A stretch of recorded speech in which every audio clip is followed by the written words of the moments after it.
옛날, 아주 먼 옛날에 동해바다 물결이 넘실거리는 어느 조용한 바닷가 마을에 마음씨 착한 청년 돌석이가 살고 있었습니다. 이 마을은 뒤로는 든든한 산이 병풍처럼 둘러싸여 있고 앞으로는 끝없이 펼쳐진 푸른 바다가 마당처럼 놓여 있어서 언제나 짭조름한 바다 내음과 향긋한 소량기가 어우러지는 평화로운 곳이었습니다. 마을 사람들은 대부분 바다에 기대어 사는 어부들이었고 아침 일찍 해가 뜨기도 전에 배를 띄우고 저녁놀이 붉게 물들 때 만선의 기쁨을 안고 돌아오는 소박하고 부지런한 이들이었습니다. 돌석이는 비록 가진 것은 넉넉하지 않았지만 누구보다 성실하게 그물질을 하며 홀로 계신 노모를 지극정성으로 모시는 효자로 온 동네에 소문이 자자했습니다. 그의 눈빛은 맑은 바닷물을 닮아 깊고 선했고 거친 파도와 싸우며 다져진 그의 손은 투박했지만 따뜻한 온기가 서려 있었습니다. 돌석이가 사는 집은 바닷가가 훤히 내려다 보이는 언덕배기에 자리 잡은 자그마한 초가집이었는데 비록 바람이 세게 불면 지붕이 들썩거릴 정도로 낡았지만 언제나 사람의 정이 넘쳐나는 곳이었습니다. 마당 한 구석에는 어머니가 정성스레 가꾸는 작은 텃밭이 있었고 그 옆에는 돌석이가 바다에서 주워온 예쁜 조개 껍데기들이 가지런히 놓여 있어 집안의 살림살이가 얼마나 알뜰한지 보여주었습니다.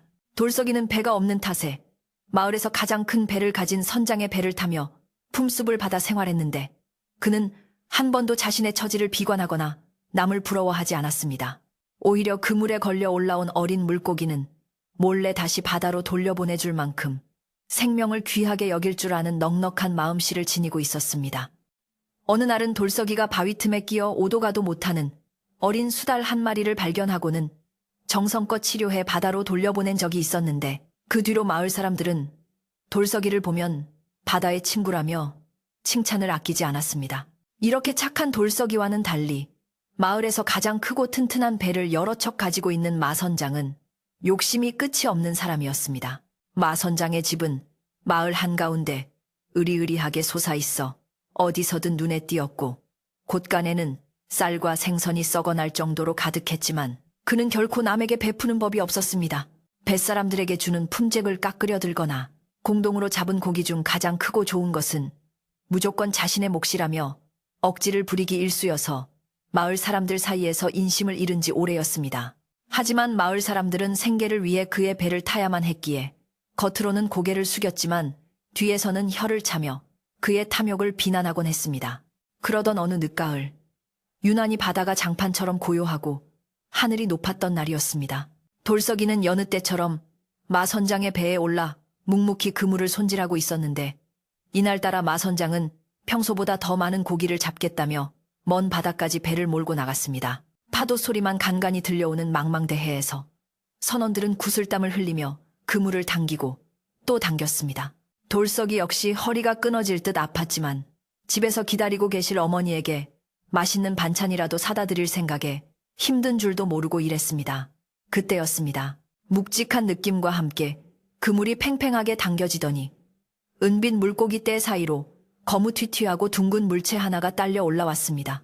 그것은 오랫동안 바다 밑에 잠겨 있었는지 따개비와 해초가 잔뜩 붙어있는 낡은 항아리였습니다. 다른 선원들은 고기가 아니라며 투덜거리고는 항아리를 발로 차버리려 했지만 돌석이는 왠지 모를 이끌림에 그 항아리를 조심스레 집어들었습니다. 항아리 겉면에 붙은 해초를 떼어내고 바닷물로 깨끗이 씻어내자 투박했던 겉모습과는 달리 은은하고 신비로운 비취빛이 감도는 도자기의 본래 모습이 드러났습니다. 돌석이가 조심스레 항아리 안을 들여다보니 그 속에는 놀랍게도 주먹만한 크기에 밤에도 빛을 낼 것만 같은 영롱한 구슬이 하나 들어있었습니다. 그것이 정확히 무엇인지는 알 수 없었으나 평생 바다에서 살아온 돌석이의 눈에도 그것은 예사 물건이 아니라는 것이 단번에 느껴졌습니다. 돌석이는 가슴이 쿵쾅거리기 시작했습니다. 이 귀한 물건을 팔면 어머니의 지병을 고칠 약을 사고도 남을 것이고 다 쓰러져가는 집을 고쳐 따뜻한 겨울을 보낼 수 있을 것이라는 희망이 솟구쳤기 때문입니다. 하지만 그 순간 배의 높은 곳에서 거만하게 앉아 선원들을 감시하던 마 선장의 매서운 눈이 돌석이의 손을 포착하고 말았습니다. 마 선장은 돌석이가 무언가를 소중하게 닦아내고 품에 안으려는 것을 보고는 본능적으로 돈 냄새를 맡은 짐승처럼 눈을 번뜩였습니다. 그는 거친 발걸음으로 갑판을 내려와 돌석이 앞으로 다가왔습니다. 마선장의 그림자가 돌석이 위로 길게 드리워졌고 주변의 공기가 순식간에 차갑게 얼어붙는 듯 했습니다. 선원들도 일손을 멈추고 숨을 죽인 채 두 사람을 지켜보았습니다. 마선장은 짐짓 너털 웃음을 터뜨리며 돌석이의 어깨를 툭 쳤지만 그 눈빛만은 먹이를 노리는 독수리처럼 날카롭게 빛나고 있었습니다. 이봐 돌석이, 자네 손에 들고 있는 게 뭔가? 내 배에서 건져 올린 것은 무엇이든 선장인 내가 먼저 확인해야 한다는 규칙을 잊지는 않았겠지? 마선장의 목소리는 기름기 낀 듯 미끌거렸지만 그 속에는 거역할 수 없는 위압감이 실려 있었습니다. 돌석이는 순간적으로 불안함을 느꼈지만 평소 정직하기로 소문난 그였기에 거짓말을 할 수는 없었습니다. 그는 떨리는 손으로 항아리를 내밀며 말했습니다. 선장님, 그물에 이런 항아리가 걸려 올라왔는데 그 안에 신기한 구슬이 들어 있습니다. 바다 용왕님이 주신 선물인가 봅니다. 돌석이의 순박한 대답에 마선장은 항아리 안을 힐끗 들여다보고는 입가에 탐욕스러운 미소를 지었습니다. 그 구슬은 마선장이 평생 모은 재산보다도 더 값어치 있어 보였기 때문입니다. 마선장은 당장이라도 그 항아리를 빼앗고 싶었지만 보는 눈이 너무 많아 억지로 참는 기색이 역력했습니다. 그는 헛기침을 몇 번 하더니 교활한 목소리로 말했습니다. 이거 참 기이한 물건이로구만. 하지만 바다에서 건진 물건에는 때로 무시무시한 저주가 깃들기도 하는 법이야. 내가 자네를 아껴서 하는 말이니 일단 내가 보관하며 자세히 살펴보도록 하지. 나중에 안전하다 싶으면 그때 돌려주겠네. 마선장은 손을 뻗어 항아리를 낚아채려 했습니다. 하지만 돌석이는 본능적으로 항아리를 가슴 쪽으로 더 끌어안았습니다.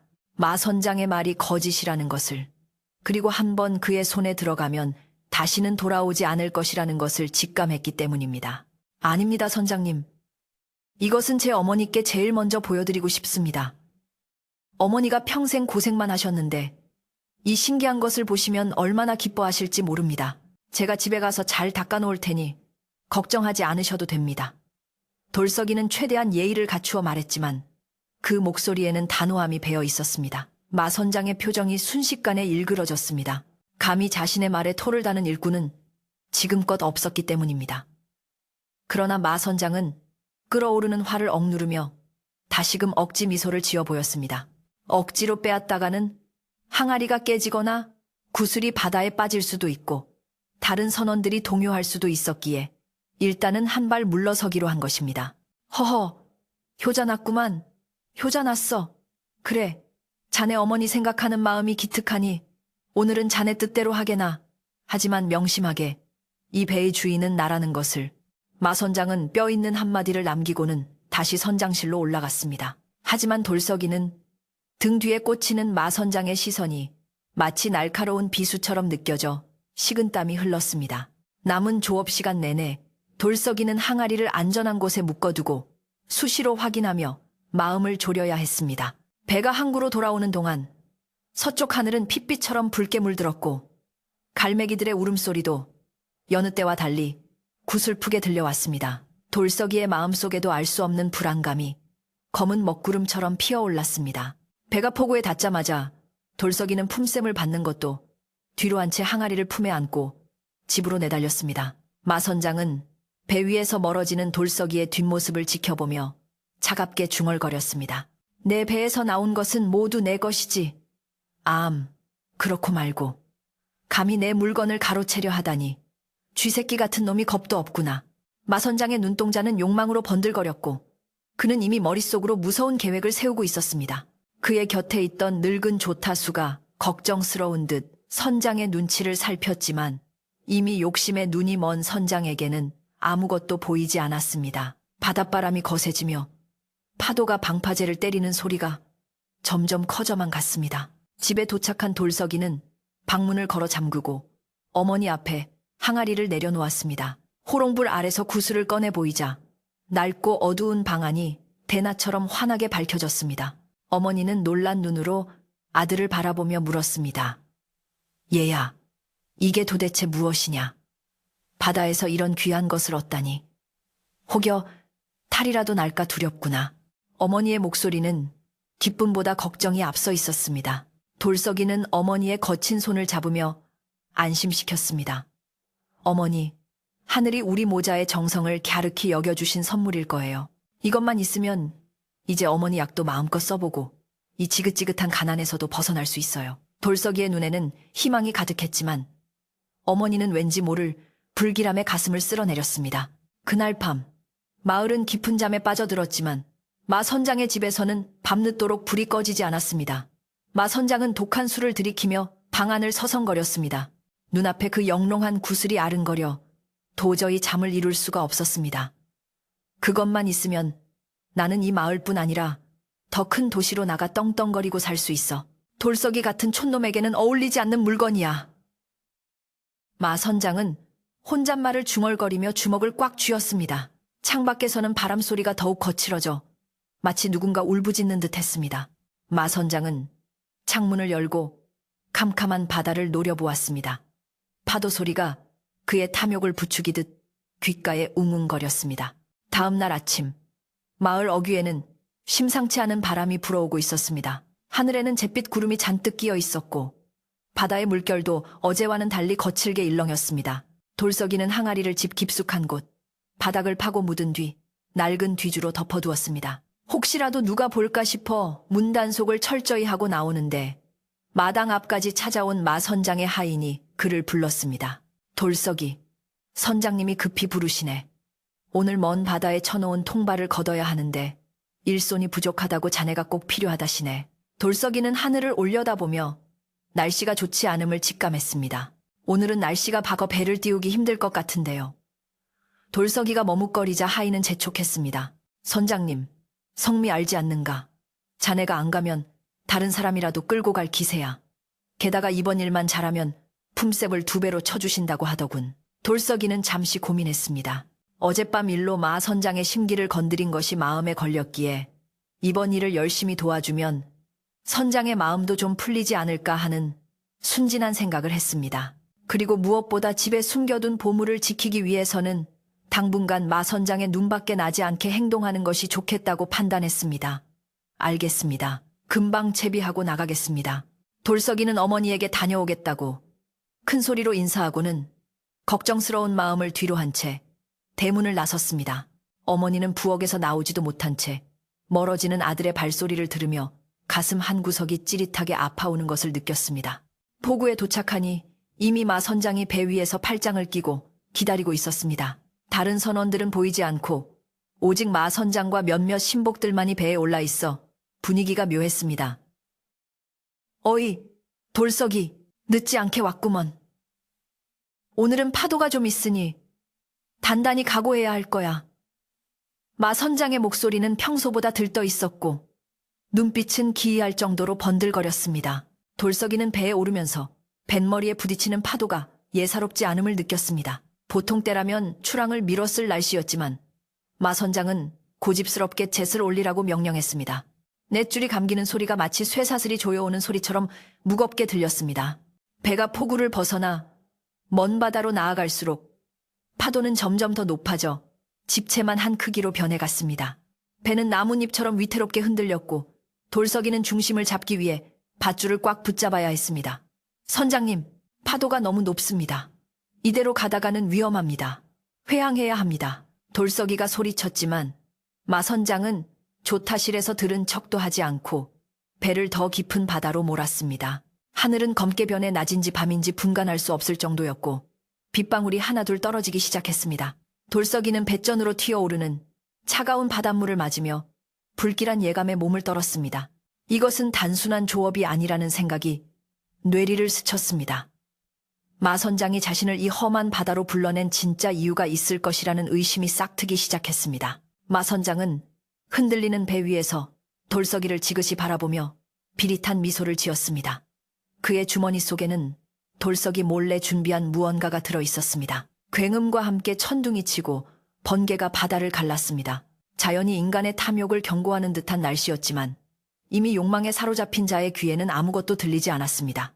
돌석이는 흔들리는 갑판 위에서 묵묵히 통발을 정리하며 집에 두고 온 어머니와 보물을 생각하며 버티고 있었습니다. 하지만 그는 알지 못했습니다. 바로 이 거친 파도 속에서 자신의 운명을 뒤흔들 거대한 음모가 기다리고 있다는 것을 말입니다. 파도 소리에 묻혀 사라질지도 모를 위태로운 운명이 돌석이의 앞을 가로막고 있었습니다. 돌석이는 문득 수면 위로 고개를 내밀었다. 사라지는 검은 그림자들을 보았습니다. 그것은 마치 그가 예전에 구해주었던 수달들처럼 보였지만 거친 파도 때문에 확실히 볼 수는 없었습니다. 이런 날씨에 수달들이. 돌석이는 의아해할 겨를도 없이 들이닥치는 파도에 몸을 움츠렸습니다.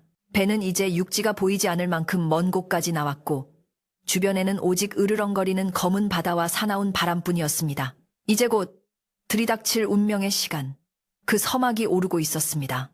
먹구름이 하늘을 완전히 뒤덮자 대낮임에도 불구하고 사방이 밤처럼 어두컴컴해졌고 바다는 성난 짐승처럼 으르렁거리며 집채만 한 파도를 쉴 새 없이 배 위로 쏟아부었습니다. 빗줄기는 더욱 굵어져 마치 하늘에서 화살이 쏟아지는 듯했고 바람은 귀를 찢을 듯한 소리를 내며 돛대를 뒤흔들어 금방이라도 부러뜨릴 기세였습니다. 마을 어귀에서 평생 바다를 지켜보며 살아온 박노인이 아침에 출항하려는 마선장의 소매를 붙잡고 만류했던 말이 돌석이의 귓가에 맴돌았습니다. 선장, 오늘 하늘빛이 예사롭지 않네. 바다 냄새에 비린내가 섞여 나는 것이 큰 바람이 올 징조야. 제발 오늘은 배를 띄우지 말게나. 박노인의 간곡한 만류에도 불구하고 마선장은 코웃음을 치며 노망난 늙은이 취급을 하고는 기어이 배를 몰고 나온 것이었습니다. 돌석이는 흔들리는 갑판 위에서 밧줄을 생명줄처럼 움켜쥐며 그때 박노인의 말을 듣지 않고 따라 나선 것을 뼈저리게 후회했습니다. 배는 거센 파도에 이리저리 휩쓸리며 나뭇잎처럼 위태롭게 춤을 추었고 갑판 위로 넘어오는 바닷물은 순식간에 발목을 적시더니 어느새 무릎까지 차올랐습니다. 돌석이는 중심을 잡기 위해 안간힘을 쓰며 마선장이 있는 조타실 쪽을 바라보았지만 마선장은 이 위급한 상황에서도 배를 돌릴 생각은커녕 오히려 더 깊은 바다로 배를 몰아가고 있었습니다. 그의 눈은 광기로 번들거렸고 입가에는 알 수 없는 기괴한 미소마저 감돌고 있어 보는 이를 소름 끼치게 만들었습니다. 마치 이 폭풍우를 기다리기라도 한 사람처럼 마선장은 자연의 분노를 두려워하지 않는 듯 보였습니다. 돌석이는 두려움에 떨며 소리쳤습니다. 선장님, 더 이상은 무리입니다. 지금이라도 뱃머리를 돌려야 합니다. 이러다가는 우리 모두 바다에 수장되고 말 것입니다. 돌석이의 외침은 거친 바람 소리에 묻혀 희미하게 흩어졌지만 마선장은 분명히 그 소리를 들었음에도 불구하고 못 들은 척 딴청을 피웠습니다. 마선장은 오히려 조타실 문을 박차고 나와 비바람이 몰아치는 갑판 위로 성큼성큼 걸어 나왔습니다.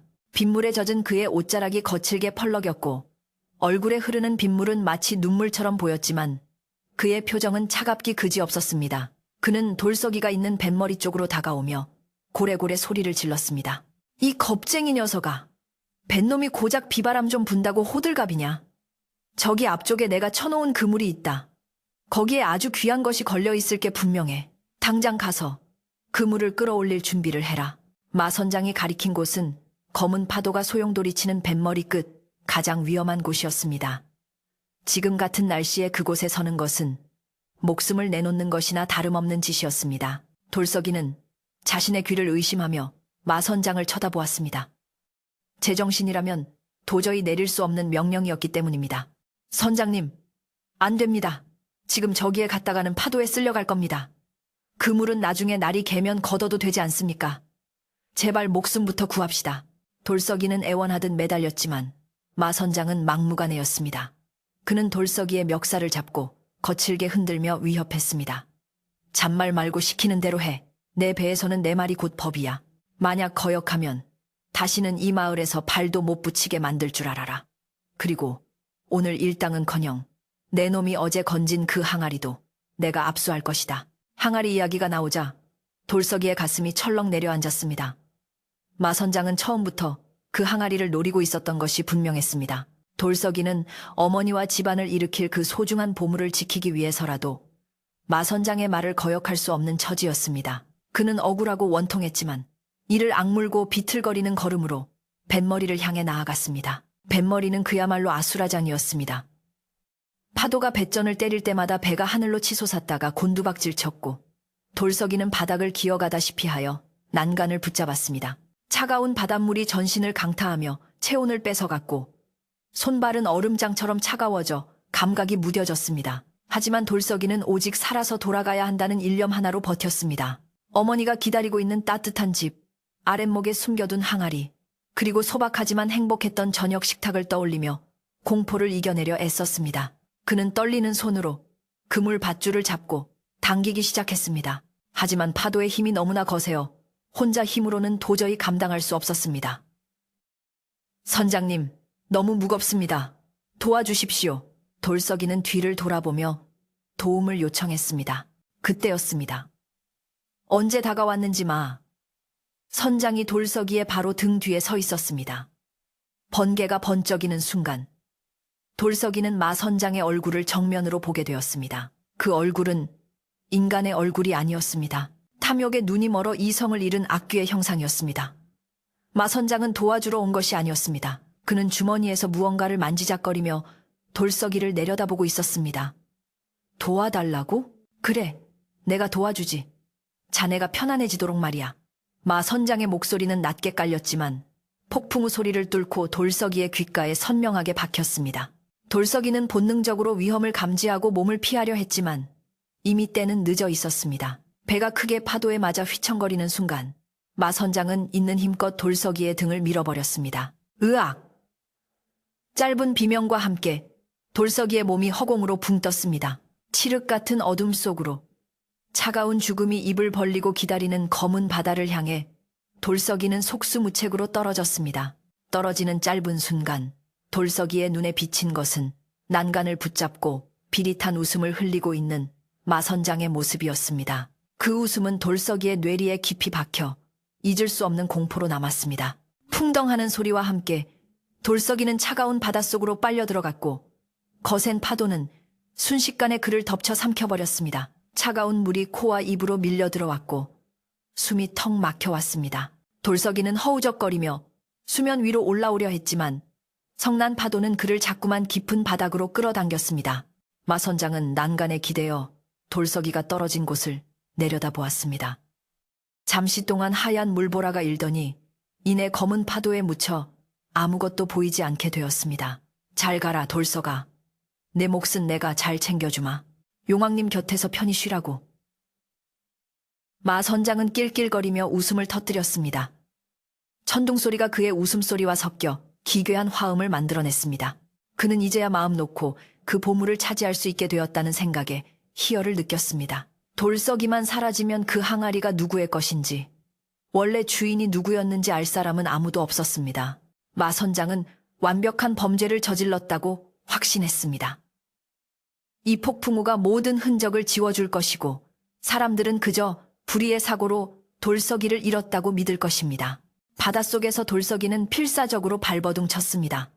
하지만 두꺼운 겨울 옷이 물을 먹어 천근만근 무거웠고 차가운 수온은 순식간에 그의 근육을 마비시켰습니다. 점점 의식이 흐려져 갔습니다. 어머니, 죄송해요. 제가 먼저 가서. 돌석이의 눈앞에 어머니의 얼굴이 주마등처럼 스쳐 지나갔습니다. 따뜻한 밥을 지어놓고 아들을 기다리실 어머니, 아들이 돌아오지 않으면 밤새 문 밖을 서성이실 어머니 생각에 가슴이 미어지는 듯 했습니다. 숨을 참을 수 있는 한계에 다다르자 돌석이는 서서히 힘이 빠지며 깊은 심연 속으로 가라앉기 시작했습니다. 빛이라고는 전혀 없는 캄캄한 바닷속, 오직 물살이 흐르는 소리만이 그의 마지막 자장가처럼 들려왔습니다. 마 선장은 돌석이가 완전히 사라진 것을 확인하고 나서야 조타실로 돌아왔습니다.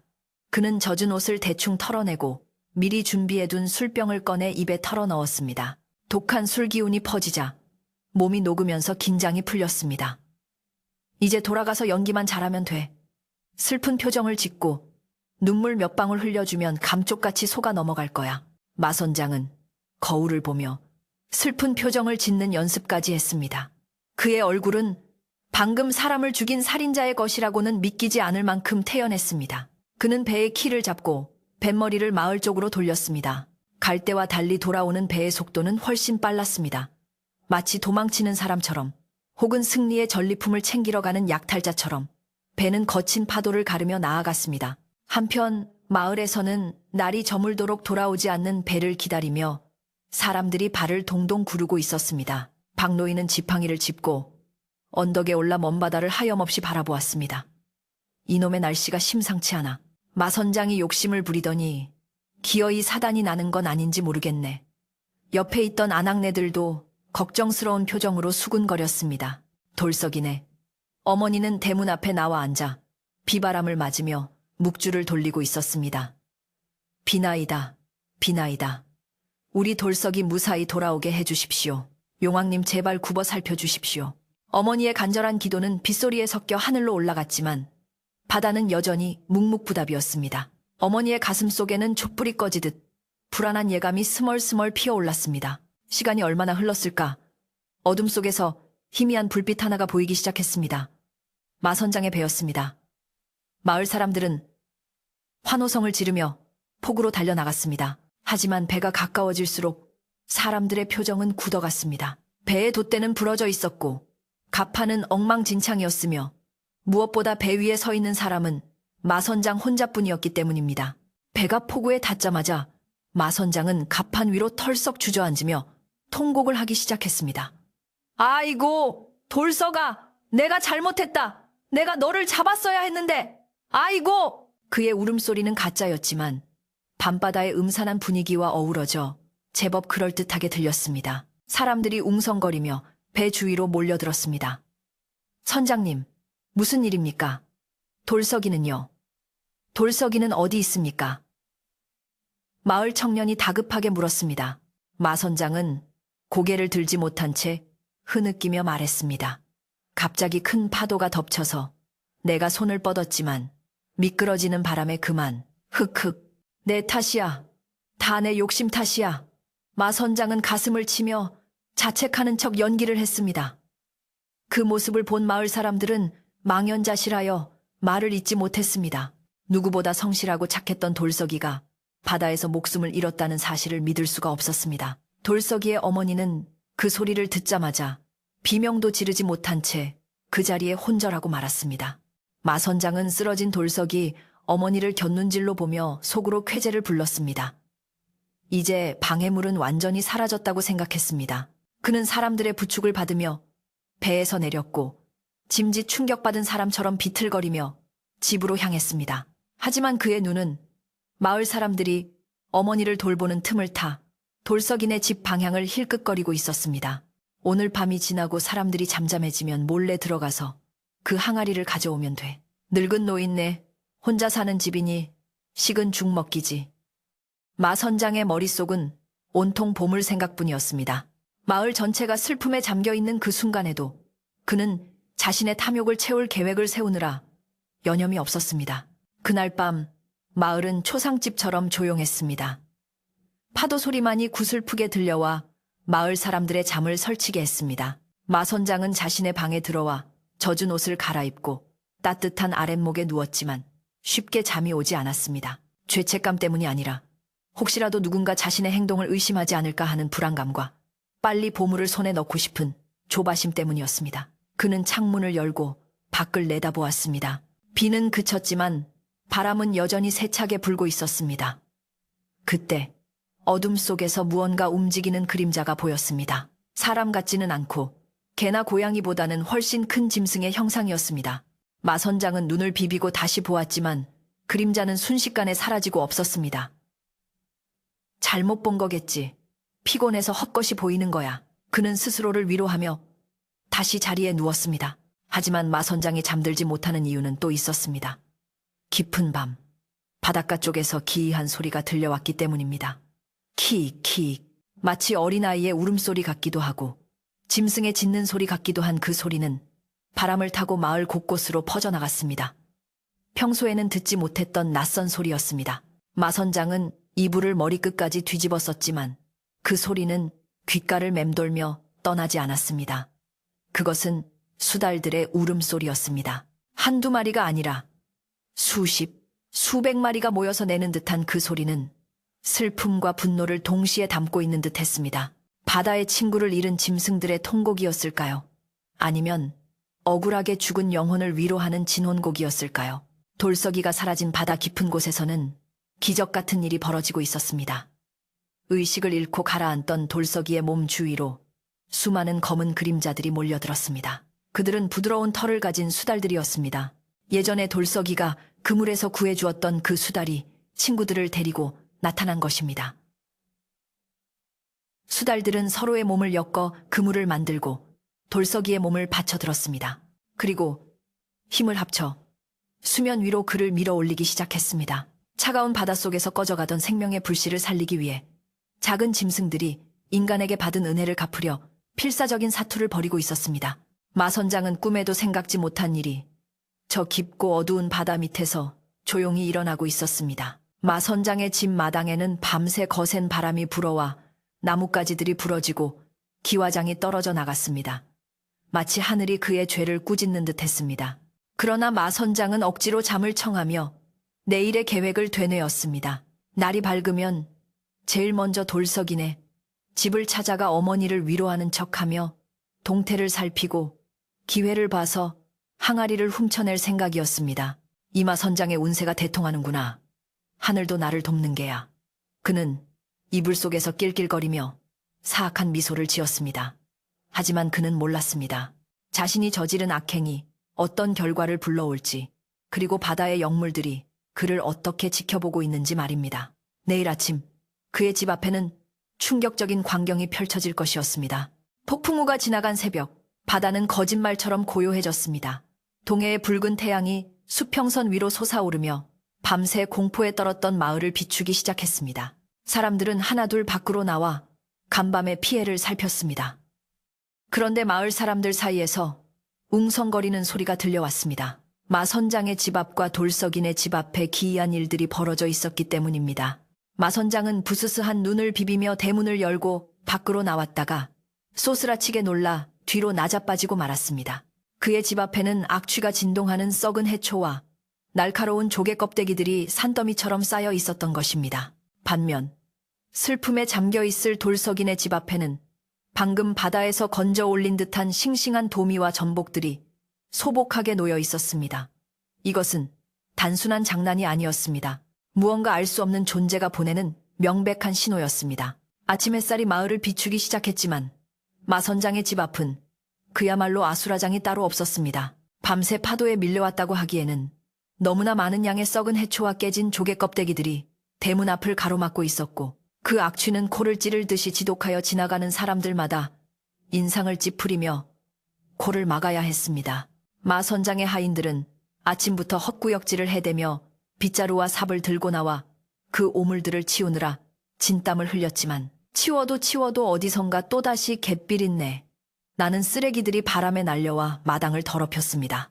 이것은 마치 바다가 마선장의 집을 향해 뱉어낸 토사물과도 같았고, 마을 사람들은 이 기이한 광경을 멀리서 지켜보며 수군거리지 않을 수 없었습니다. 평소 마을 사람들에게 인심을 잃은 마선장이었기에 사람들은 이것이 바다 용왕님의 노여움을 산 징조라며 혀를 찼습니다. 반면 마을 반대편 언덕 위에 자리 잡은 돌석이네 초가집 앞은 전혀 다른 풍경이 펼쳐져 있었습니다. 밤새 누군가 다녀간 듯, 대문 앞에는 갓 잡아 올린 듯 싱싱한 도미와 전복, 그리고 귀한 해삼들이 바구니에 담긴 것도 아닌데 가지런히 놓여 있었습니다. 물기가 채 마르지 않은 생선들은 햇빛을 받아 은비늘을 반짝였고, 그 신선한 바다 내음은 마선장 집 앞의 악취와는 비교조차 할 수 없을 만큼 향긋했습니다. 돌석이 어머니는 아들을 잃은 슬픔에 식음을 전폐하고 누워 있다가 밖에서 웅성거리는 소리에 힘겹게 문을 열고 나왔다가 이 놀라운 광경을 목격했습니다. 이웃 안악들은 이것 보게 돌석이가 효자라더니 죽어서도 어미 굶지 말라고 용왕님이 보내주신 게 분명해라며 눈시울을 붉혔습니다. 마선장은 대문 밖에 소란스러움에 잠을 설치고 밖으로 나왔다가 자신의 집 앞과 돌석이네 집 앞에 상반된 상황을 전해 듣고는 얼굴이 불그락부르락해졌습니다. 그는 치밀어 오르는 분노와 알 수 없는 공포를 감추기 위해 하인들에게 더욱 큰 소리로 호통을 쳤습니다. 에이, 재수없게 어젯밤 태풍에 쓰레기가 좀 날아온 것 가지고 웬 호들갑들이냐. 당장 깨끗이 치우지 못해. 냄새가 나서 살 수가 있나. 그는 짐짓 아무렇지 않은 척 큰 소리 쳤지만 등줄기로는 식은땀이 흘러내리고 있었습니다. 어젯밤 보았던 그 검은 그림자와 기이한 울음소리가 뇌리를 스치고 지나갔기 때문입니다. 그는 서둘러 집 안으로 들어가 문을 걸어 잠갔지만 밖에서 들려오는 사람들의 수군거림은 벽을 뚫고 들어와 그의 심장을 옥죄었습니다. 불안감을 떨칠 수 없었던 마 선장은 옷을 챙겨 입고 폭우로 향했습니다. 자신이 돌서기를 밀어버렸던 그 배, 범죄의 현장을 다시 한번 확인하고 싶었기 때문입니다. 폭우에 묶여있는 배는 어제의 폭풍우를 견뎌내느라 여기저기 칠이 벗겨지고 밧줄이 엉켜 있었지만 겉으로 보기에는 큰 문제가 없어 보였습니다. 마 선장은 주위를 살피며 아무도 없는 것을 확인한 후 배에 올라타 돌서기가 떨어졌던 난간 쪽으로 다가갔습니다. 난간은 멀쩡했습니다. 파도에 휩쓸려 부서진 흔적은 찾아볼 수 없었고 오직 자신이 돌서기를 밀칠 때 꽉 쥐었던 손자국만이 희미하게 남아있는 듯 했습니다. 그는 안도의 한숨을 내쉬며 중얼거렸습니다. 그래, 아무 증거도 없어. 바다는 말이 없으니까. 하지만 마 선장이 미쳐보지 못한 것이 있었습니다. 배의 흘수선 근처, 물이 다을락말락한 나무 판자에는 날카로운 무언가에 긁힌 자국들이 수없이 많이 남아 있었습니다. 그것은 파도에 긁힌 자국도, 암초에 부딪힌 자국도 아니었습니다. 마치 수십 마리의 짐승들이 발톱으로 배를 기어오르려 했던 것처럼 깊고 선명한 발톱 자국들이 배의 밑바닥을 뒤덮고 있었습니다.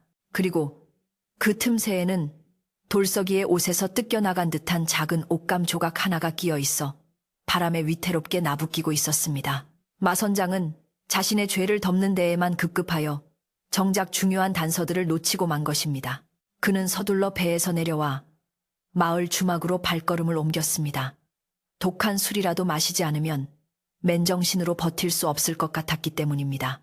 마 선장이 떠난 뒤 마을의 어른인 박노인이 지팡이를 짚고 천천히 배 쪽으로 다가왔습니다. 박노인은 평생을 바다에서 보낸 베테랑 어부였기에 배의 상태만 봐도 바다에서 무슨 일이 있었는지 짐작할 수 있는 노련함을 가지고 있었습니다. 그는 마 선장이 서성거렸던 난간을 유심히 살펴보고 배의 밑바닥 쪽을 쭈그려 앉아 들여다보았습니다. 박노인의 눈이 가늘어졌습니다. 이상하군. 파도가 배전을 때렸다면 멍이 든 것처럼 나무가 물러져야 하는데 이건 짐승이 핥힌 자국이야. 그것도 한두 마리가 아니야. 박노인은 혀를 차며 고개를 저었습니다. 그리고 난간 틈새에 끼어있는 옷감 조각을 발견하고는 조심스레 꺼내 들었습니다. 그것은 돌서기가 즐겨 입던 무명옷의 끄트머리였습니다. 박노인의 가슴속에 확신에 찬 의심이 피어올랐습니다. 주막에 들어선 마 선장은 대낮부터 술상을 봐오라고 소리쳤습니다. 주모는 마 선장의 눈치를 살피며 술상을 내왔지만 마 선장의 표정이 워낙 험악하여 말 한마디 붙이지 못했습니다. 마 선장은 술잔을 비우고 또 비우며 어젯밤의 공포와 죄책감을 잊으려 애썼습니다. 하지만 술이 들어갈수록 그의 머릿속은 더욱 복잡해졌습니다. 돌석이 놈 집에 있는 그 항아리, 그게 화근이야. 그 물건을 내가 가져와야 해. 그래야 뒤탈이 없어. 술 기운이 오르자 그의 탐욕은 다시 고개를 쳐들었습니다. 돌석이가 죽은 마당에 그 항아리의 주인은 당연히 배의 주인인 자신이 되어야 한다고 억지 논리를 세웠습니다. 그는 오늘 밤 마을 사람들이 잠든 틈을 타서 돌석이네 집을 털기로 마음먹었습니다. 한편 돌석이의 집에서는 슬픔에 잠긴 어머니가 아들의 옷가지를 끌어안고 눈물을 흘리고 있었습니다. 마을 안악들이 가져다준 미음도 입에 대지 않은 채 그녀는 오직 아들이 돌아오기만을 기다리고 있었습니다. 그때 대문이 열리고 마 선장이 들어섰습니다. 술 냄새를 풍기며 들어온 마 선장은 짐짓 슬픈 표정을 지으며 어머니의 손을 잡으려 했습니다. 아이고, 이게 무슨 날벼락입니까? 제가 자식처럼 아끼던 돌서기를 잃고 나니 제 마음도 찢어지는 것 같습니다. 그의 말과 행동은 누가 봐도 가식적이었지만 힘없는 노모는 그저 눈물만 흘릴 뿐이었습니다.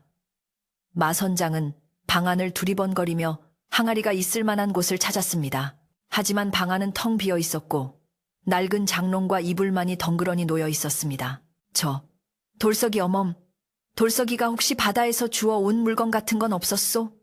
배에서 잃어버린 물건이 있는데 돌석이가 챙겨둔 것 같아서 말이오. 마 선장은 본색을 드러내며 은근슬쩍 물었습니다. 돌석이 어머니는 눈물을 닦으며 힘겹게 고개를 저었습니다. 저는 모릅니다.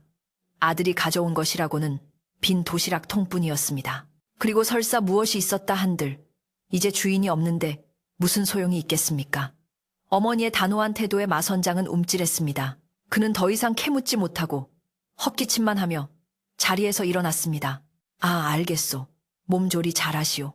내가 나중에 다시 들르리다. 마 선장은 쫓기듯 집을 나왔지만 그의 눈빛은 여전히 미련을 버리지 못한 채 집 주위를 맴돌았습니다. 해가 저물고 다시 밤이 찾아왔습니다. 이날 밤은 어제보다 더 짙은 어둠이 마을을 감쌌고 바람 소리마저 뚝 끊겨 세상이 숨을 죽인 듯 고요했습니다.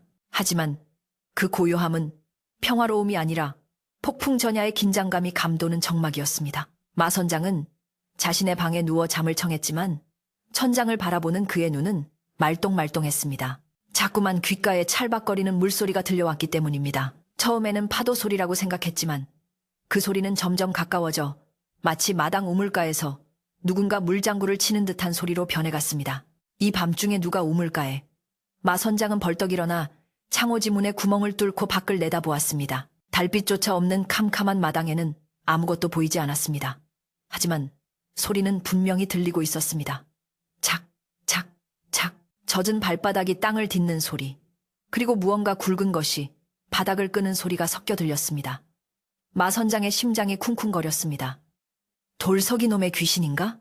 물에 빠져 죽은 귀신은 물을 몰고 다닌다는데 공포심이 극에 달하자 그는 이불을 뒤집어 쓰고 귀를 막았습니다. 하지만 소리는 점점 더 커져 이제는 갯마루 밑까지 다가왔습니다. 그리고 킥, 끽 하는 날카로운 짐승의 울음소리가 창문 바로 아래에서 들려왔습니다. 그것은 고양이의 울음소리도 개의 울음소리도 아니었습니다. 소름 끼치도록 기분 나쁜 원한에 찬 듯한 소리였습니다.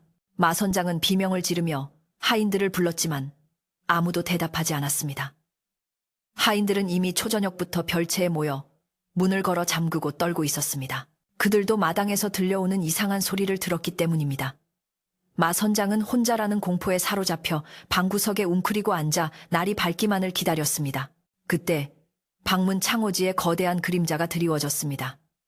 사람의 형상은 아니었지만 수많은 작은 그림자들이 뭉쳐서 하나의 거대한 괴물처럼 움직이고 있었습니다. 그림자들은 문을 긁어대며 돌려줘, 돌려줘 라고 속삭이는 듯 했습니다. 마 선장은 그것이 돌석이의 목소리라고 확신했습니다. 그는 미친 사람처럼 소리쳤습니다. 네, 내 것이야. 내가 주인이라고. 썩 꺼져. 밤새 공포에 시달린 마 선장은 새벽녘이 되어서야 잠시 눈을 붙일 수 있었습니다. 아침이 되어 하인들이 그를 깨웠을 때 그는 며칠 사이에 10년은 늙은 사람처럼 초췌해져 있었습니다. 문을 열고 나가보니 마루 위에는 젖은 발자국들이 어지럽게 찍혀 있었는데 그 모양이 마치 어린아이의 손바닥 같기도 하고 짐승의 발바닥 같기도 했습니다. 하인들은 그것을 보고 수군거렸습니다. 이건 도깨비 발자국이여. 이 집에 도깨비가 든 게 분명해. 마 선장은 빗자루를 들고 발자국을 지우며 소리쳤습니다. 시끄러워! 고양이가 지나간 거야! 헛소리 말고 밥이나 차려. 하지만 그의 손은 덜덜 떨리고 있었습니다. 이대로 가다가는 말라 죽을 것 같다는 생각에 마 선장은 차라리 돌석이네 집에 있는 항아리를 훔쳐와서 그 안에 든 보물을 팔아버리고 마을을 떠나야겠다고 결심했습니다. 그래, 이곳을 떠나면 그만이야. 돈만 있으면 어디 가서든 살 수 있어. 그는 탐욕을 핑계로 공포에서 도망치려 했습니다. 그는 낮 동안 하인들을 시켜 돌석이 내 집 동태를 살피게 했습니다. 하인의 보고에 따르면 돌석이 어머니는 몸져 누워 꼼짝도 하지 않고 이웃들도 장례 준비로 분주하여 집이 비어있는 시간이 많다고 했습니다. 마 선장은 오늘 밤이야말로 기회라고 생각했습니다. 마을 사람들이 모두 잠든 깊은 밤, 그는 검은 옷으로 갈아입고 복면을 한 채 집을 나섰습니다. 돌석이네 집으로 가는 골목길은 유난히 어둡고 스산했습니다.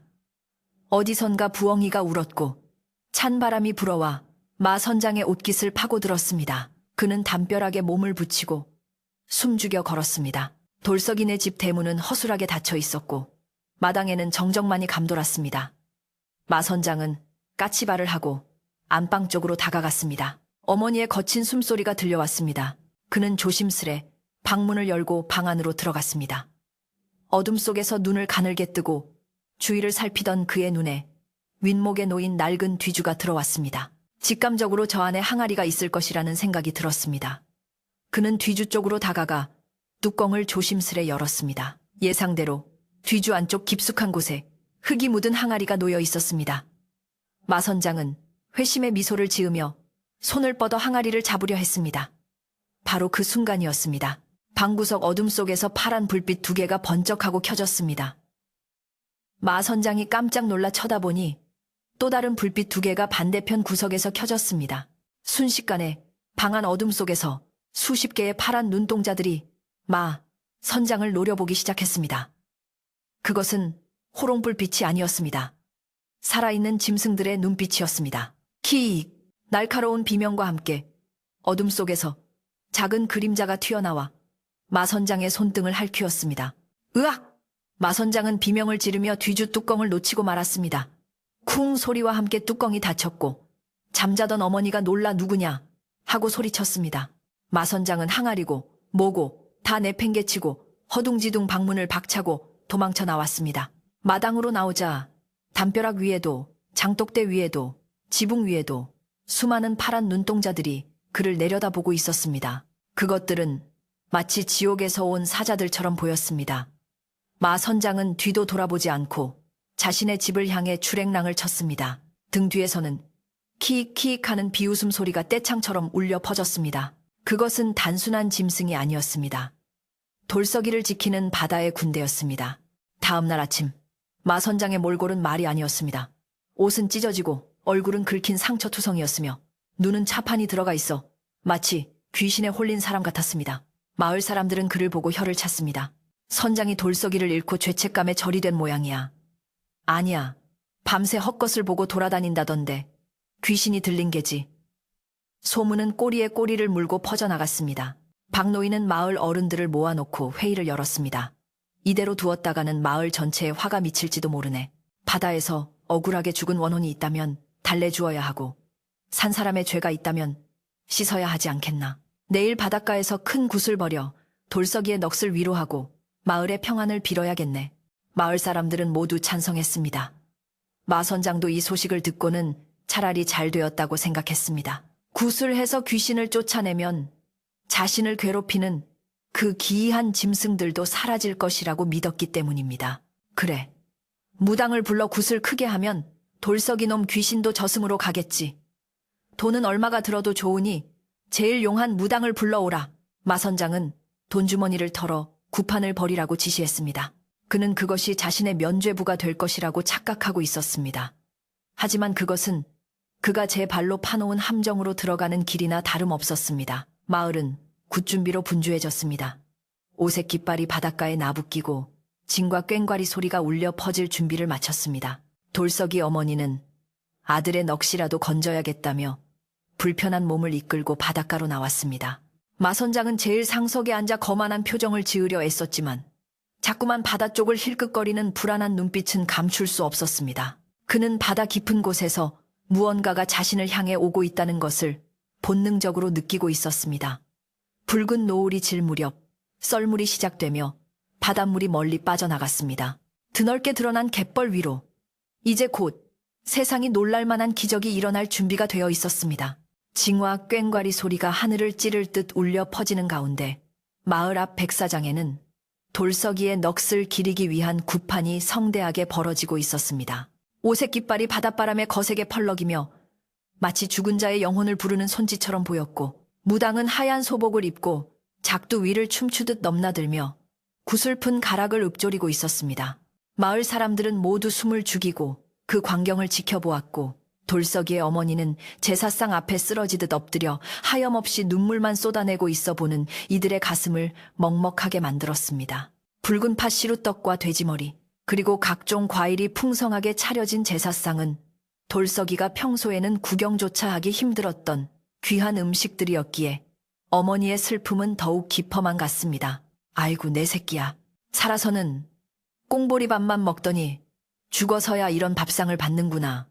어머니의 통곡 소리가 징소리에 섞여 바다로 흘러가고 있었습니다. 상석에 앉은 마 선장은 짐짓 엄숙한 표정을 짓고 있었지만 그의 속마음은 숫덩이처럼 까맣게 타들어가고 있었습니다. 무당의 방울 소리가 딸랑거릴 때마다 마치 자신의 죄를 추궁하는 듯하여 등골이 오싹해졌고 펄럭이는 깃발이 돌서기의 손길처럼 느껴져 자꾸만 몸을 움츠리게 되었습니다. 그는 빨리 이 구판이 끝나기만을 기다리며 식은땀을 흘리는 손을 옷자락에 문질렀습니다.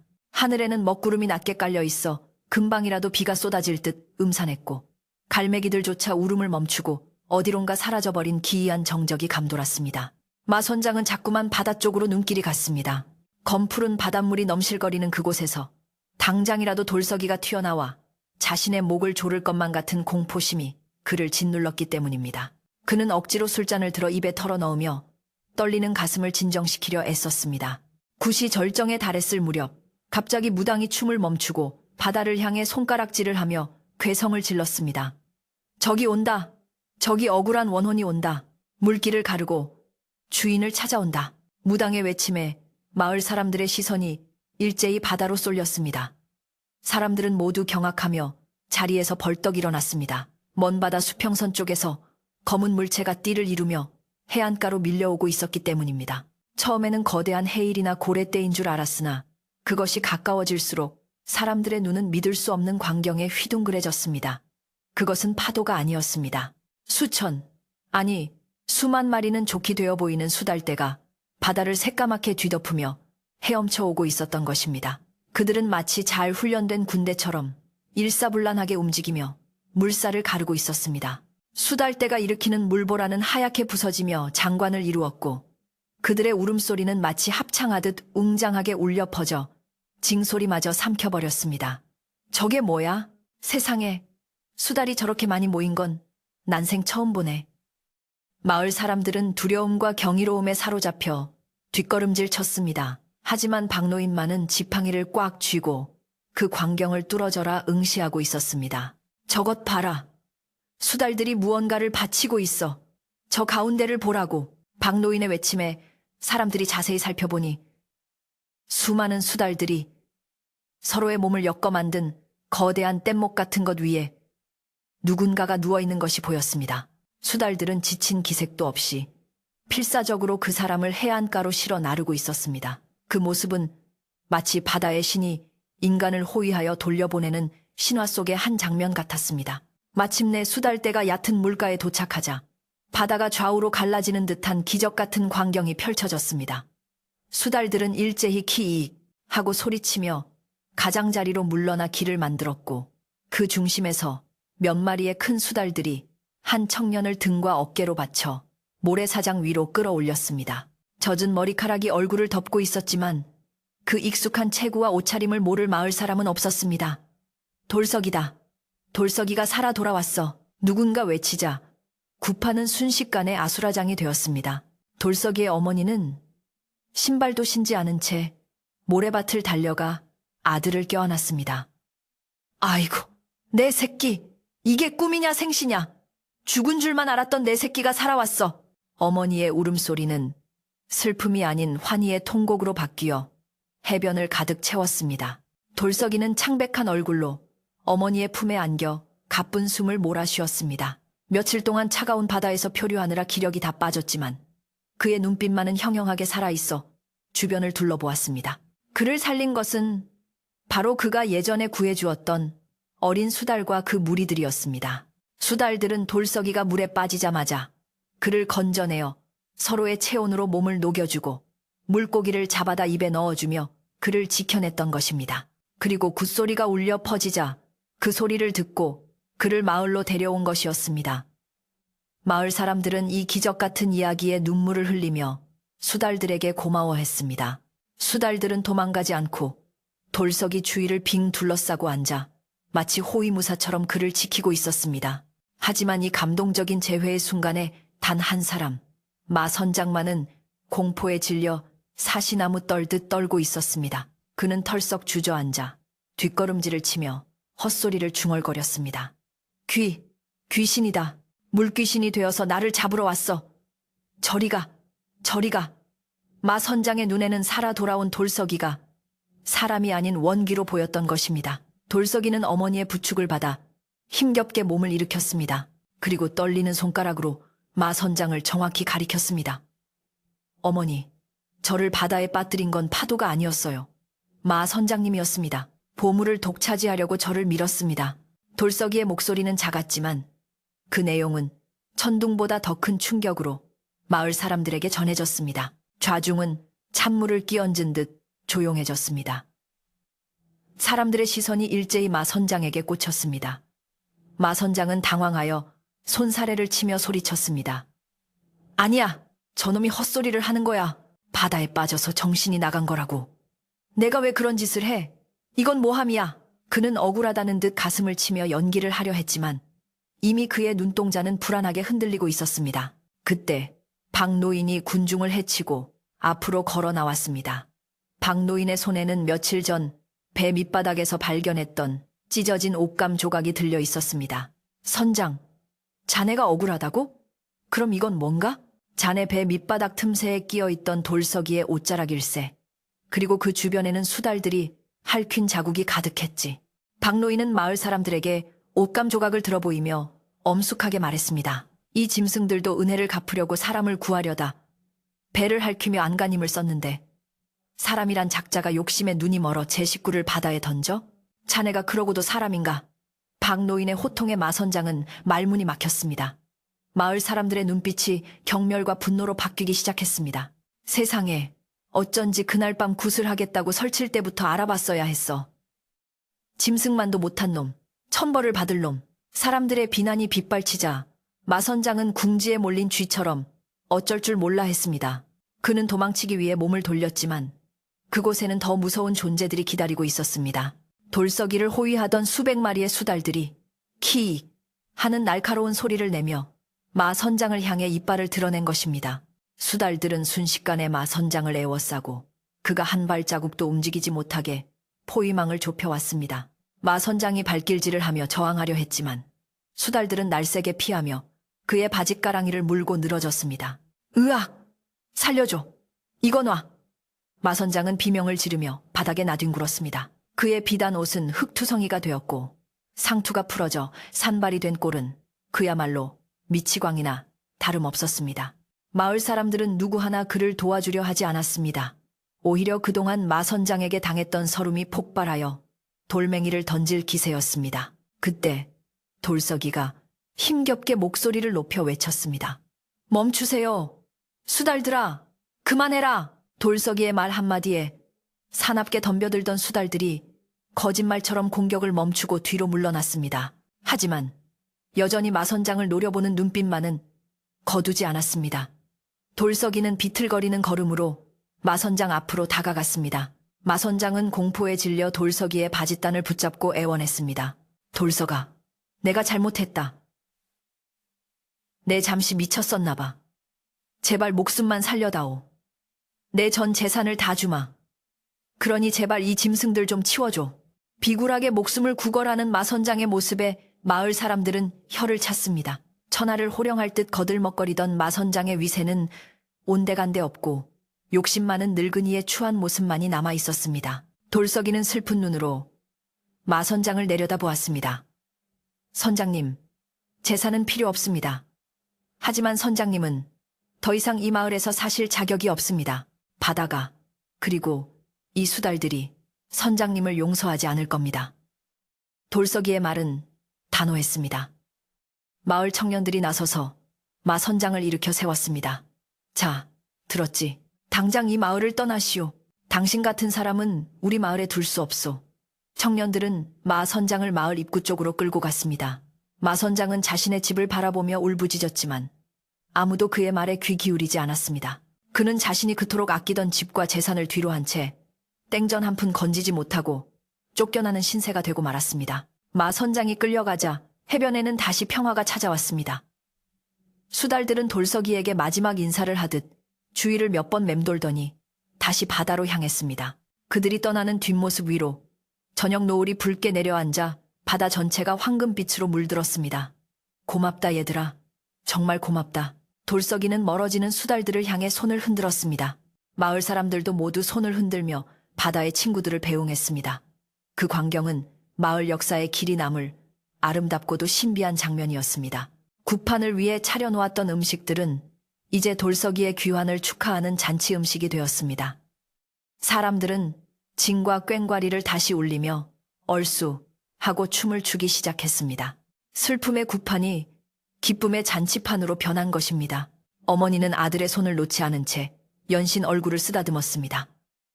내 아들, 고생 많았다. 이제 됐다. 이제 다 됐어. 어머니의 주름진 손에서 전해지는 따뜻한 온기가 돌석이의 온몸을 녹여주었습니다. 돌석이는 그제야 긴장이 풀리며 다리가 풀렸지만 마음만은 그 어느 때보다 편안했습니다.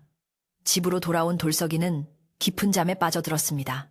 꿈속에서도 수달들이 나타나 그를 지켜주었고 파도 소리는 더 이상 두려움의 대상이 아니라 그를 위로하는 자장가가 되어주었습니다. 마을 사람들은 늦은 밤까지 돌석이네 마당에 모여 앉아 막걸리를 나누며 마선장의 몰락과 돌석이의 기적적인 생환을 이야기꽃으로 피웠습니다. 다음 날 마을 회의가 열렸습니다. 박노인은 마선장이 남기고 간 배와 재산을 어떻게 처리할지 논의했습니다. 마선장은 쫓겨났지만 그가 남긴 배는 우리 마을 사람들이 땀 흘려 일군 것이나 다름없네. 이 배들을 마을 공동의 소유로 하고 그 수익의 일부를 돌석이에게 주어 그간의 고생을 보상하는 것이 어떻겠나. 마을 사람들은 모두 만장일치로 찬성했습니다. 돌석이는 사양하려 했지만 사람들의 뜻이 워낙 강경하여 받아들일 수밖에 없었습니다. 또한 마선장의 집곡간을 열어 굶주린 이웃들에게 쌀을 나누어 주니 마을에는 웃음꽃이 끊이지 않았습니다. 욕심쟁이가 사라진 마을에는 비로소 진정한 평화와 나눔이 싹트기 시작했습니다. 돌석이는 몸을 추스른 뒤 자신이 아끼던 그 항아리를 꺼냈습니다. 그리고 그 안에 있던 구슬을 팔아 어머니의 약을 짓고 남은 돈으로는 마을의 낡은 선착장을 수리하는 데 보탰습니다. 그는 자신이 부자가 되는 것보다 모두가 함께 잘 사는 길을 택한 것입니다. 마을 사람들은 돌석이의 깊은 뜻에 감동하여 그를 수달이 선택한 선장이라 부르며 따르게 되었습니다. 비록 나이는 어렸지만 그의 어진 성품과 바다를 아끼는 마음은 촌장인 박노인 못지않은 존경을 받기에 충분했습니다. 돌석이는 이제 남의 배를 타는 일꾼이 아니라 마을 사람들을 이끄는 젊은 지도자로 거듭나게 되었습니다. 어느 맑은 날 돌석이는 새로 수리한 배를 타고 바다로 나갔습니다. 뱃머리에는 싱싱한 생선 몇 마리가 놓여 있었습니다. 그가 휘파람을 불자 바위 뒤에서 수달 몇 마리가 고개를 쑥 내밀었습니다. 돌석이는 웃으며 생선을 던져주었습니다. 많이 먹어라. 너희들 덕분에 내가 살고 우리 마을이 산다. 수달들은 물고기를 받아먹으며 즐겁게 물장구를 쳤습니다. 돌석이는 그 모습을 흐뭇하게 바라보며 맹세했습니다. 평생 바다를 지키고 생명을 귀하게 여기며 살아가겠노라고. 욕심을 버리고 자연과 더불어 사는 삶이 얼마나 큰 축복인지 그는 뼈저리게 느꼈기 때문입니다. 그 후로도 이 마을 앞바다에는 수달들이 자주 나타나 어부들의 뱃길을 안내해주거나 물고기 떼가 있는 곳을 알려주기도 했다고 합니다. 사람들은 수달을 마을의 수호신으로 여기며 아꼈고 절대 함부로 잡거나 해치지 않았습니다. 돌석이의 이야기는 입에서 입으로 전해져 인근 마을뿐만 아니라 먼 지방에까지 널리 퍼져나갔습니다. 착한 사람은 복을 받고 욕심쟁이는 벌을 받는다는 옛 이야기의 교훈을 다시 한번 일깨워준 사건이었습니다. 마 선장이 마을에서 쫓겨난 후 마을에는 거짓말처럼 평화가 찾아왔고 사람들의 얼굴에는 그전에는 볼 수 없었던 넉넉한 미소가 피어났습니다. 욕심 많은 선장이 독차지했던 이익이 마을 사람들에게 골고루 돌아가자 끼니를 걱정하던 집들의 굴뚝에서도 매일 저녁 구수한 밥 짓는 연기가 모락모락 피어올랐습니다. 사람들은 더 이상 서로를 경쟁자가 아닌 한 가족처럼 여기며 힘든 일이 있으면 내일처럼 발벗고 나서서 도와주었습니다. 험한 파도와 싸우는 바다 생활은 여전히 고단했지만 돌아오면 반겨주는 이웃과 따뜻한 정이 있었기에 그 고단함마저도 삶의 기쁨으로 느껴졌습니다. 마을 어귀의 커다란 느티나무 아래 평상은 이제 마 선장의 눈치를 보며 수군거리던 장소가 아니라 하루의 일과를 마치고 모여 앉아 서로의 안부를 묻고 웃음꽃을 피우는 사랑방이 되었습니다. 돌석이는 마을 사람들의 추대로 선단 맏형 역할을 맡게 되었지만 결코 거들먹거리거나 목소리를 높이는 법이 없었습니다. 그는 항상 가장 먼저 배에 올라 꾸준히를 도맡아 했고 수확물을 나눌 때도 가장 늦게 그리고 가장 적게 가져가려 했습니다. 저는 어머니와 둘이 사니 많이 필요 없습니다. 식구가 많은 김 서방네나 박 서방네가 더 가져가세요. 돌석이의 이런 겸손한 마음 씀씀이는 마을 사람들을 더욱 감동하게 만들었습니다. 사람들은 돌석이가 사양하면 몰래 그의 집 마당에 쌀자루나 생선을 두고 가곤 했습니다. 그렇게 오고 가는 정 속의 돌석이네. 곳간도, 마을 사람들의 마음도 풍요로워져만 갔습니다. 착한 심성이야말로 그 어떤 보물보다 값진 것이라는 사실을 모두가 깨닫게 된 것입니다. 어느새 차가운 겨울바람이 물러가고 따스한 봄 기운이 마을을 감싸기 시작했습니다. 돌석이는 지난 겨울 구슬을 판 돈으로 어머니를 위해 집을 튼튼하게 고쳤습니다.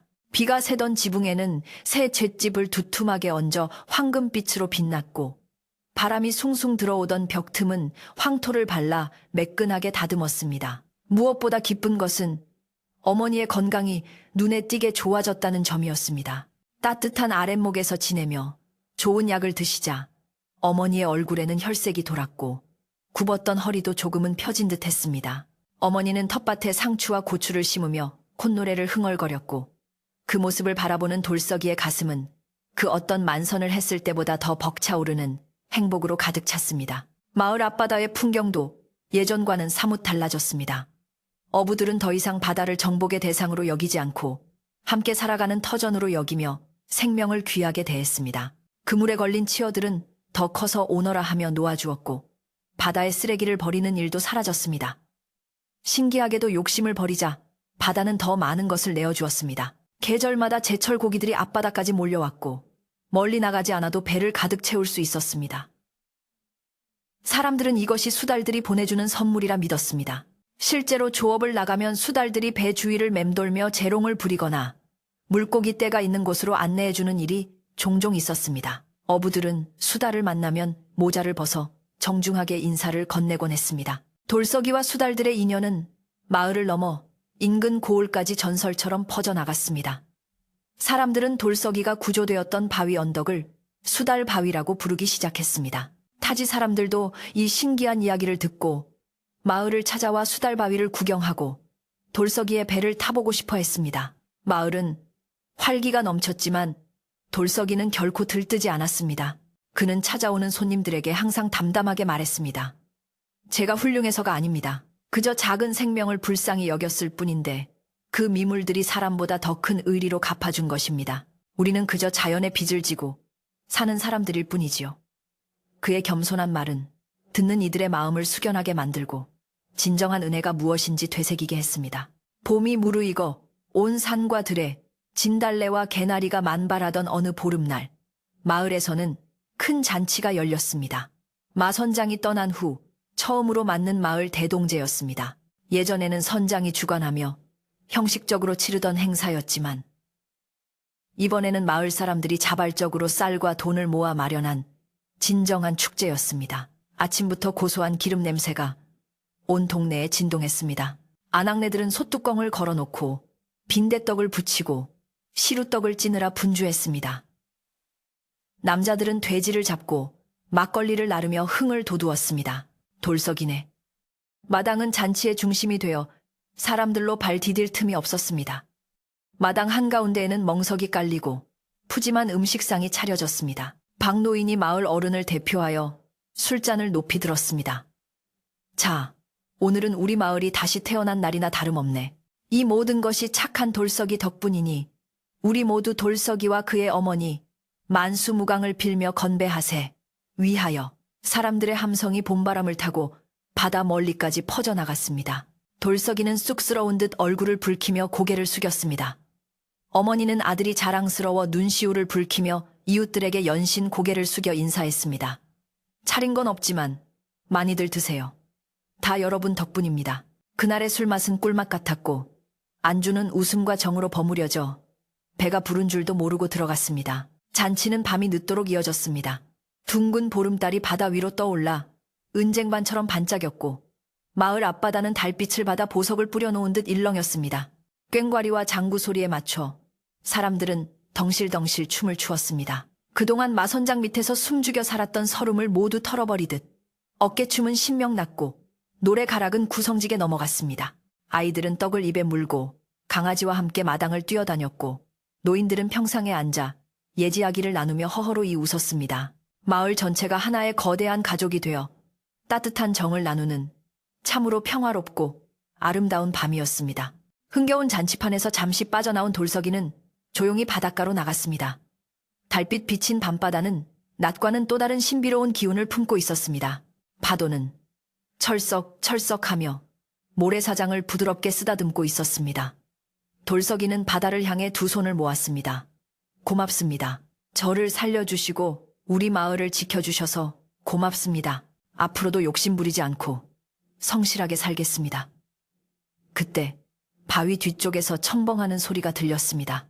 돌석이가 고개를 돌려보니 달빛 아래 젖은 머리를 내민 수달 한 마리가 그를 바라보고 있었습니다. 돌석이는 빙그레 웃으며 손을 흔들어 주었습니다. 수달도 마치 인사를 하듯 꼬리를 한번 튕기고는 물속으로 유유히 사라졌습니다. 말은 통하지 않아도 마음이 통하는 친구가 곁에 있다는 사실이 돌석이를 든든하게 해주었습니다. 다시 집으로 돌아오니 잔치는 막바지에 접어들어 사람들이 하나둘 집으로 돌아갈 채비를 하고 있었습니다. 돌석아, 잘 먹고 간다. 내일 배에서 보자. 어머니, 몸조리 잘하세요. 이웃들이 건네는 인사말 하나하나에 따뜻한 진심이 담겨 있었습니다. 돌석이는 대문 밖까지 나가 이웃들을 배웅했습니다. 등불을 들고 골목길을 걸어가는 사람들의 뒷모습이 반딧불이처럼 정겹게 보였습니다. 모두가 떠나고 난 마당에는 고소한 음식 냄새와 사람들의 온기만이 은은하게 남아 있었습니다. 돌석이는 마당을 정리하고 방으로 들어갔습니다. 방 안은 아궁이에 지핀 군불 덕분에 훈훈했습니다. 어머니는 이미 잠자리에 누워 계셨습니다. 어머니, 주무세요? 돌석이가 조용히 묻자 어머니는 가만히 눈을 뜨고 아들의 손을 잡았습니다. 그래, 우리 아들 오늘 정말 고생 많았다. 네가 이렇게 훌륭하게 자라주어 나는 더 바랄 게 없다. 이제 죽어도 여한이 없어. 어머니의 거친 손바닥이 돌석이의 손등을 쓸어주었습니다. 어머니, 그런 말씀 마세요. 이제부터 진짜 행복하게 사셔야죠. 제가 맛있는 것도 많이 사드리고 좋은 구경도 많이 시켜드릴게요. 돌석이는 어머니의 이불을 꼼꼼히 덮어드리고 자신도 그 옆에 자리를 잡고 누웠습니다. 천장에 석가래가 든든하게 보였고 창호지 문 너머로는 풀벌레 소리가 자장가처럼 들려왔습니다. 몸은 노곤했지만 정신은 맑았습니다. 돌석이는 눈을 감고 지난 날들을 떠올려 보았습니다. 가난과 서름 속에서도 정직을 잃지 않았던 날들, 폭풍우 속에서의 죽을 고비, 수달들의 기적 같은 도움, 그리고 오늘 마을 사람들과 나누었던 따뜻한 정까지. 모든 것이 꿈만 같았지만 등 밑에서 올라오는 따뜻한 온돌의 열기가 이것이 현실임을 말해주고 있었습니다. 그는 마음속 깊은 곳에서 우러나오는 평안함을 느꼈습니다. 이제 내일 아침이 되면 또다시 바다로 나가 그물을 던지겠지만 예전처럼 막막하거나 두렵지 않을 것입니다. 그에게는 사랑하는 가족과 든든한 이웃, 그리고 바다라는 영원한 친구가 있기 때문입니다. 밤이 깊어지자 마을의 모든 불빛이 하나둘 꺼지고 고요한 어둠이 세상을 포근하게 감싸 안았습니다. 가끔 들려오는 파도 소리는 마치 어머니가 아이를 토닥이는 소리처럼 규칙적이고 부드러웠습니다.